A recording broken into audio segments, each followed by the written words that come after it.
श्री सिद्धिलक्ष्मी स्तोत्रम् श्री गणेशाय नमः। अस्य श्री सिद्धिलक्ष्मी स्तोत्रस्य हिरण्यगर्भर्षिः अनुष्टुप् छन्दः। सिद्धिलक्ष्मीर्देवता मम समस्त दुःख क्लेश पीडा दारिद्र्य विनाशार्थम् सर्वलक्ष्मी प्रसन्न करणार्थम् महाकाली महालक्ष्मी महासरस्वती देवता प्रीत्यर्थम् च सिद्धिलक्ष्मी स्तोत्र जपे विनियोगः। ॐ सिद्धिलक्ष्मी अंगुष्ठाभ्यां नमः। ॐ ह्रीं विष्णुहृदये तर्जनीभ्यां नमः। ॐ क्लीं अमृतानन्दे मध्यमाभ्यां नमः। ॐ श्रीं दैत्यमालिनी अनामिकाभ्यां नमः। ॐ तं तेजः प्रकाशिनी कनिष्ठिकाभ्यां नमः। ॐ ह्रीं क्लीं श्रीं ब्राह्मी वैष्णवी माहेश्वरी करतलकरपृष्ठाभ्यां नमः। हृदयादिन्यासः। ॐ सिद्धिलक्ष्मी हृदयाय नमः। ॐ ह्रीं वैष्णवी शिरसे स्वाहा। ॐ क्लीं अमृतानन्दे शिखायै वौषट्। ॐ श्रीं दैत्यमालिनी कवचाय हुम्। ॐ तं तेजः प्रकाशिनी नेत्रद्वयाय वौषट्।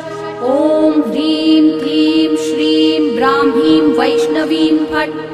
अथ ध्यानम्।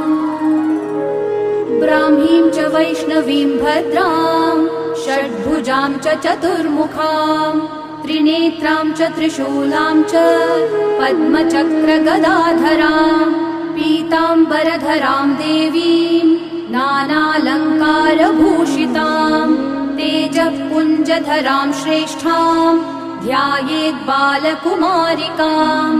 ओङ्कारलक्ष्मीरूपेण विष्णोर्हृदयमव्ययम् विष्णुमानन्दमध्यस्थम् ह्रीङ्कारबीजरूपिणी। ॐ क्लीं अमृतानन्दभद्रे सत्य आनन्ददायिनी। ॐ श्रीं दैत्यभक्षरदां शक्ति मालिनी शत्रुमर्दिनी तेजः प्रकाशिनी देवी वरदा शुभकारिणी। ब्राह्मी च वैष्णवी भद्रा कालिका रक्तशाम्भवी आकार ब्रह्मरूपेण ओङ्कारं विष्णुमव्ययम्। सिद्धिलक्ष्मी परालक्ष्मी लक्ष्यलक्ष्मी नमोऽस्तु ते। सूर्यकोटिप्रतीकाशम् चन्द्रकोटिः समप्रभम् तन्मध्ये निकरे सूक्ष्मम् ब्रह्मरूपव्यवस्थितम्। ओङ्कार परमानन्दम् क्रियते सुखसम्पदा। सर्वमङ्गलमाङ्गल्ये शिवे सर्वार्थसाधिके। प्रथमे त्रयम्बिका गौरी द्वितीये वैष्णवी तथा तृतीये कमला प्रोक्ता चतुर्थे सुरसुन्दरी। पञ्चमे विष्णुपत्नीं च षष्ठे च वैष्णवी तथा सप्तमे च वरारोहा अष्टमे वरदायिनी। नवमे खड्गत्रिशूला दशमे देवदेवता। एकादशे सिद्धिलक्ष्मी द्वादशे ललितात्मिका। एतत् स्तोत्रं पठन्तस्त्वां स्तुवन्ति भुवि मानवाः। सर्वोपद्रवमुक्तास्ते नात्र कार्या विचारणा। एकमासं द्विमासं वा त्रिमासं च चतुर्थकम् पञ्चमासं च षण्मासं त्रिकालं यः पठेन्नरः। ब्राह्मणाः क्लेशतो दुःखदरिद्राभयपीडिताः जन्मान्तरसहस्रेषु मुच्यन्ते सर्वक्लेशतः। अलक्ष्मीर्लभते लक्ष्मीमपुत्रः पुत्रमुत्तमम्। धन्यं यशस्यमायुष्यं वह्निचौरभयेषु च।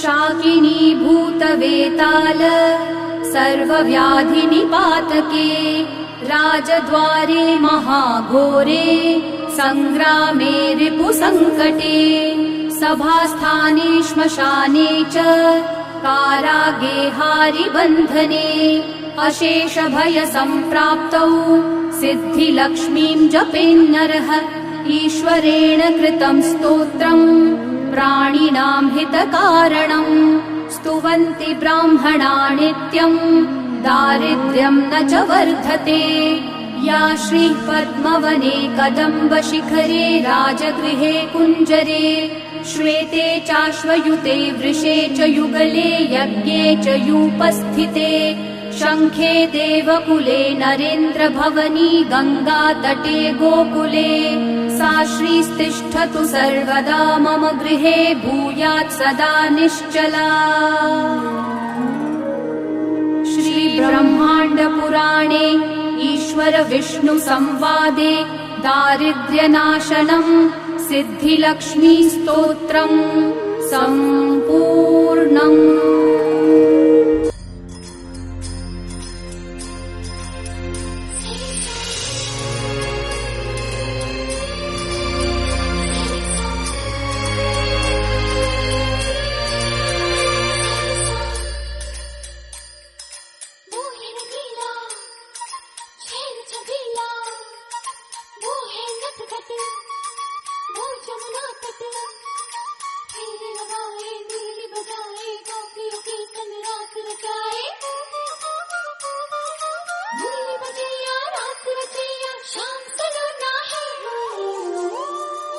जो है अलबेला मदनैनो वाला जिसकी दीवानी ब्रिज की हर बाला वो किसना है, वो किसना है, वो किसना है।